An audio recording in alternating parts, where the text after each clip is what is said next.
This is part 3 of our trip to Safety Plus, onto New Jersey for a wedding, and then to South Carolina, Mississippi, and home to Texas. And we're off.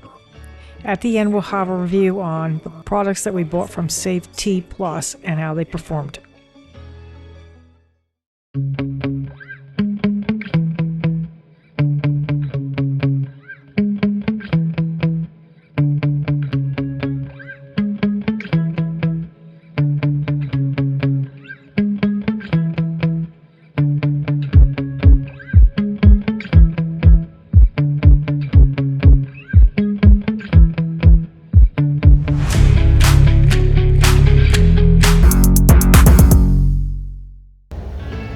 It's a cold, gray day in New Jersey when we left, but we're looking forward to getting to South Carolina and spending Thanksgiving down there.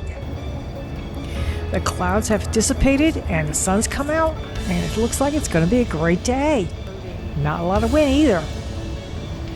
First stop is having lunch with my cousins down in Hamilton, New Jersey. We're going to meet them at a Cracker Barrel.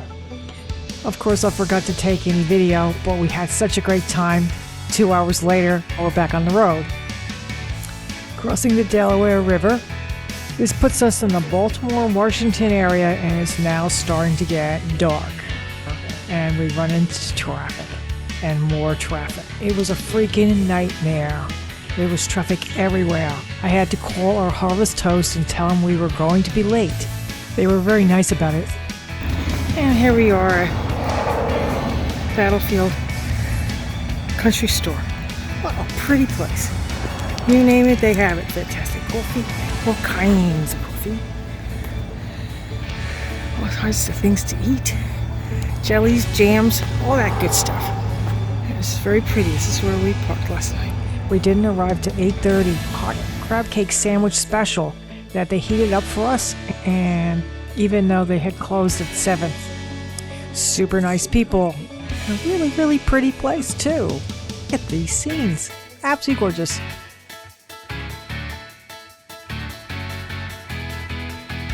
Really cool store. I could have spent a lot more time in there than I did, but we had to get back on the road.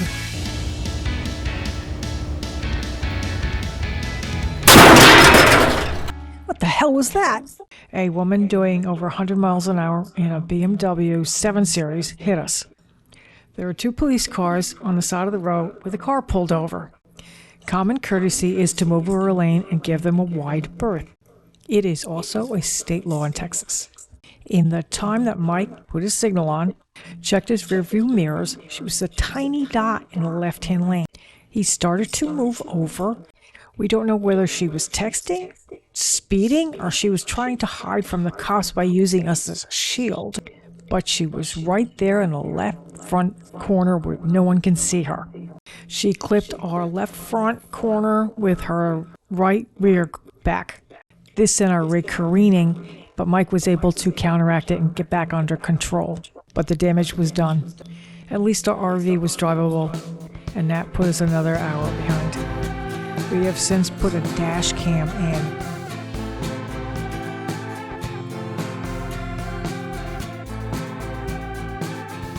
We are going to Ocean Lakes Campground in Myrtle Beach. It's a large resort, and the place was packed for Thanksgiving.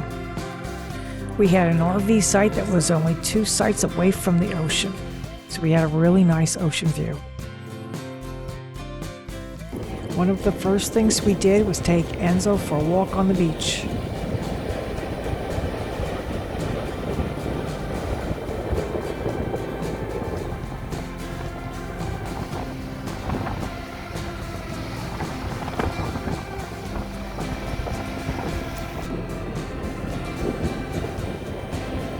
I'm staying out here with my heavy winter coat on. This is like 35 degrees out here.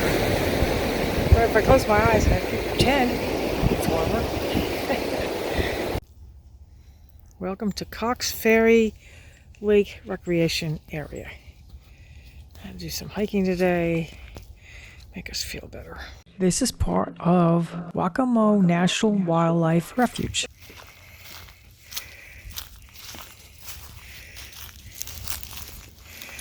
Cypress swamps. Oh, that's interesting. How's that? Your drinking water is cleaner and cheaper because of the swamp filtered as contaminants and sediment, which would otherwise cost the residents of Horry County millions of dollars in treatment costs. Wow, go figure.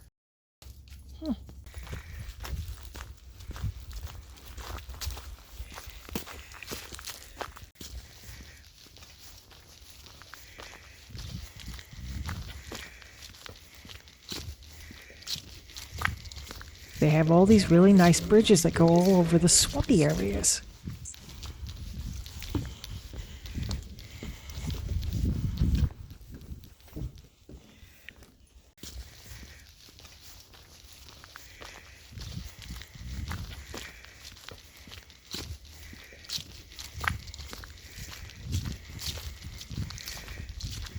This is called the Otter Lake Boardwalk. How really cool is this?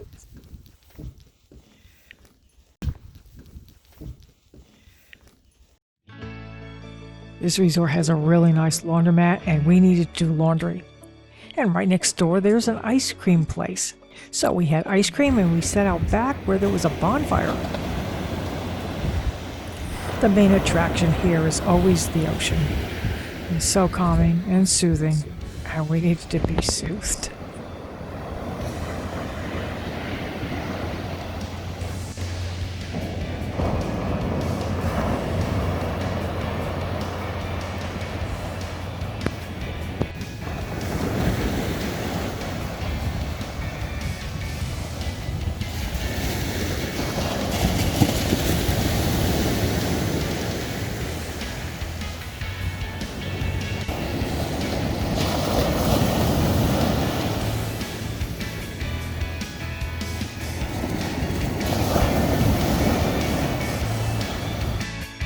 This is a very interesting resort. There are a lot of cottages and houses. Oh, Rudy found something to play with. It's always fun to watch him play. The sights are very tight here, as you can see out the door. Always bring our little family with us. There's Enzo, and we got Patches looking out the window. And we have tons of golf carts at this resort. Angel is sleeping in a chair. There, Rudy. Well, Angel's awake and laying in the sun, along with Rudy looking out the door. All these sites are a little on the small side, really pretty much packed in there. I decided to make a cheesecake in the Instapot, and it turned out really good. Really can't get enough of that view.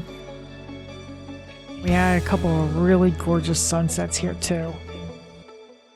And suddenly those 3 days were up and we were on the road again. We went down 95 where it connects with Route 10, stopped and had Buc-ee's of course, and was on the road. And sure enough, we saw another sunset. And of course now we're driving at night again. This is the Jubilee Parkway, not fun to drive at night. It's a pair of parallel concrete viaduct bridges that carry Interstate 10 across Mobile Bay from the George Wallace Tunnel on Blakely Island in Mobile, Alabama. It's 7.5 miles long, and it's actually commonly known in the media as the Bayway. We are going to the Gulf Beach RV Resort in Biloxi, Mississippi. Of course, we arrived at this place at night too. I took these pictures the day after. Our office, they have a really nice pool, and they also are right next to the beach. It rained the night before, but now the sun was coming through over the clouds. I have all these old oak trees all over the place. Hopefully they survived the latest hurricane. We have a really nice pool. You can look right out onto the beach to the Gulf. To breakfast at this really cool place called the Brick and Spoon. Amazing food. And you take normal things and do them with a little twist. I had French toast, bananas, And Mike had a wonderful omelet with all kinds of seafood in it. Grits. He loves grits. Afterwards, we went for a walk on this boardwalk, and they had all these signs showing where the hurricanes came up to. There's an eye-opener. Lots of old, gorgeous homes. We never did go see that. We just didn't have enough time. The sand really is that beautiful white color. And this was a really, really calm day on the Gulf. We spent 2 days here, and then we had to be on the road again, go home. This is the Biloxi Lighthouse. It was erected in 1848 and was one of the first cast iron lighthouses in the South.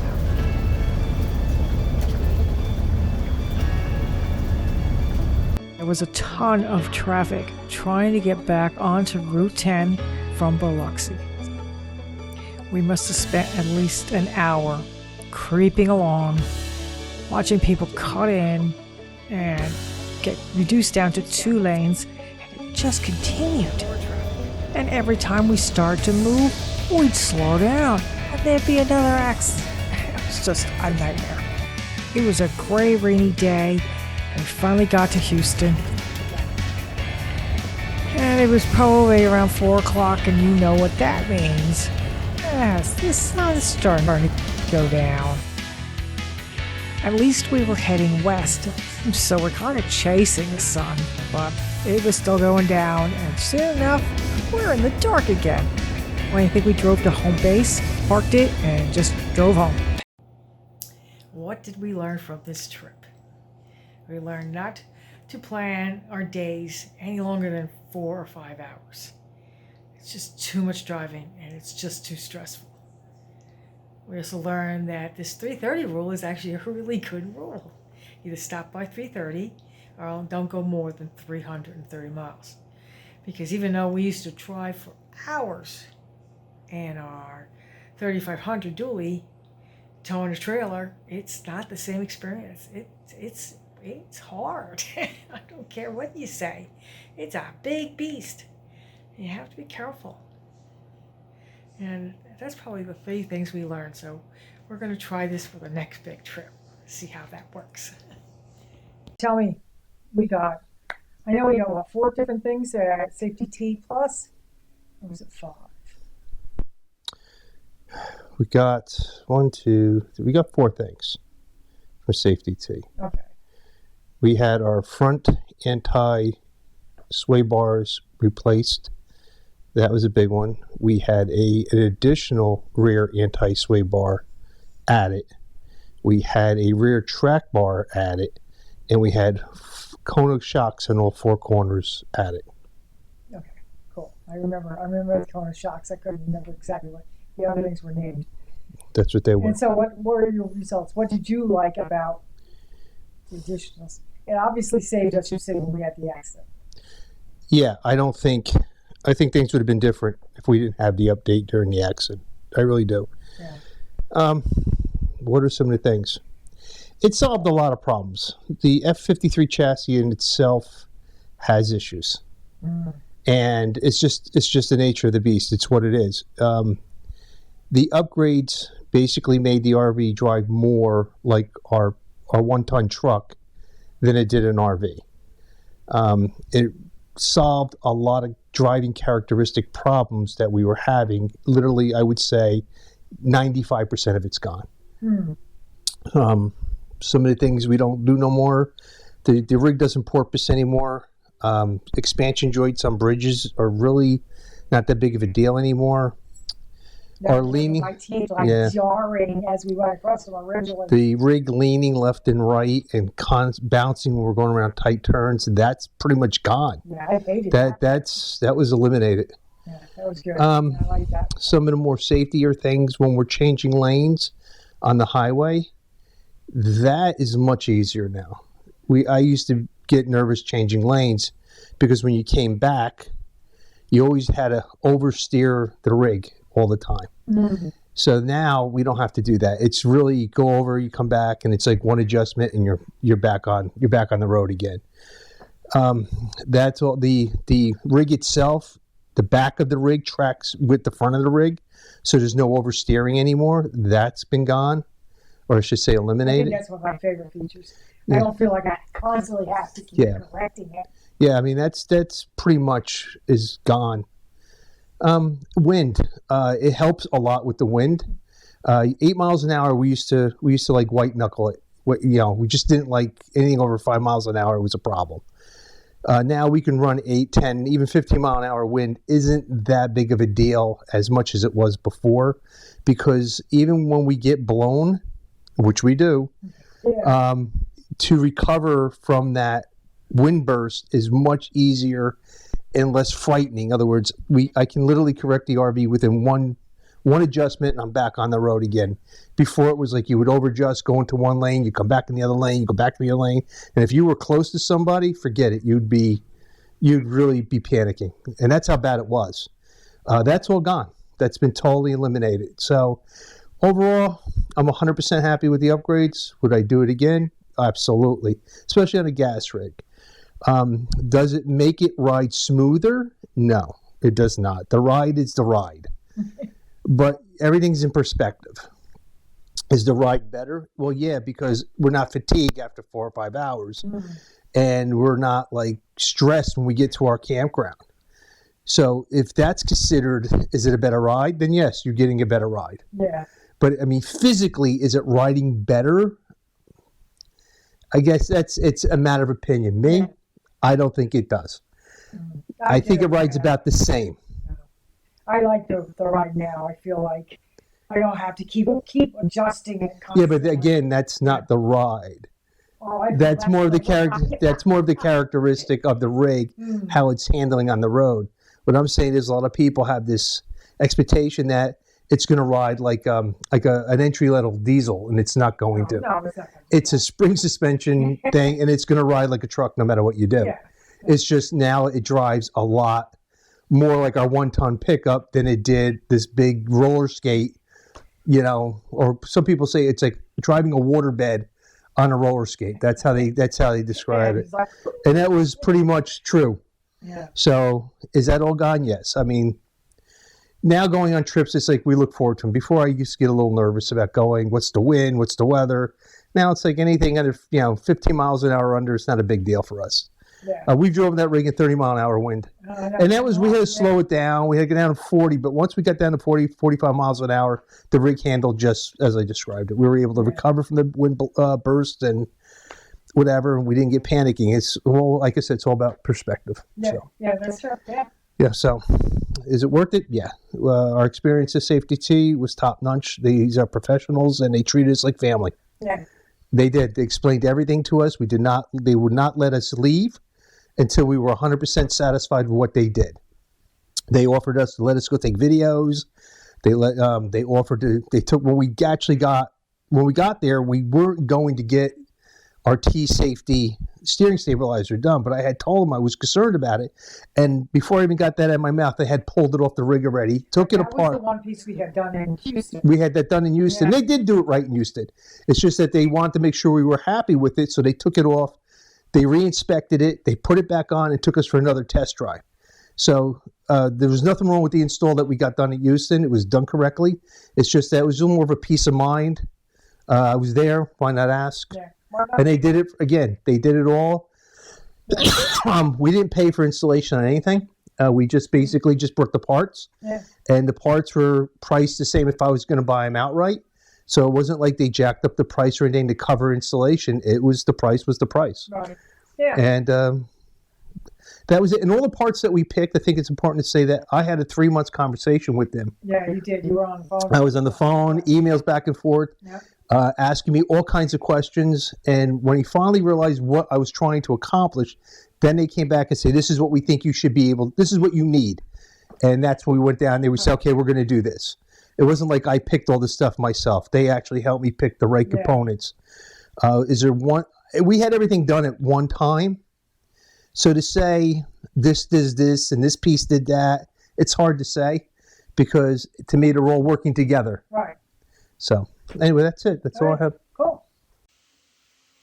Okay, so this concludes the third chapter the 3-part series we did on our trip to New Jersey, our Safety T Plus, and the trip on the way home. We figure we covered about 3,000 miles total in that trip, and we did that in 2 weeks. That's a lot, trust me. We're not doing that again. So if you like this video and you want to see more, please hit the like button and the subscribe button, and ring that little notification bell if you want to see any more. Hope to see you around. Until the next one, have a great day.